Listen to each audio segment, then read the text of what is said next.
Magandang buhay mga kananay, nandito na naman po ulit ako, ang inyong social lirang ina na hindi afford. Ngayong araw nga ay magluluto tayo ng atay balunan na may sayote, kaya welcome to my Pacham Cooking.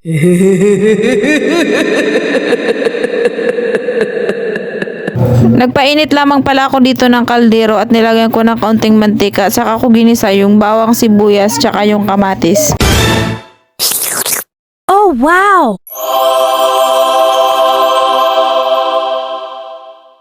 Matapos ko nga mag-isa, inilagay ko na dito yung atay balunan na pinakuluan ko kanina sa suka. At makalipas nga ng ilang minuto ay sinunod ko naman dito yung sayote.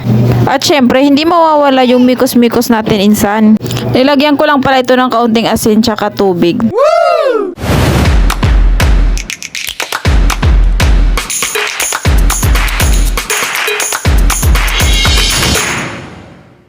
Nilagyan ko lang din pala ito ng kaunting paminta at saka ayan na po, luto na po ang ating ginisang sayote. Pagdating nga ng hapon ay tagulan na naman dito sa amin, kaya pahirapan na naman ang pagliligo.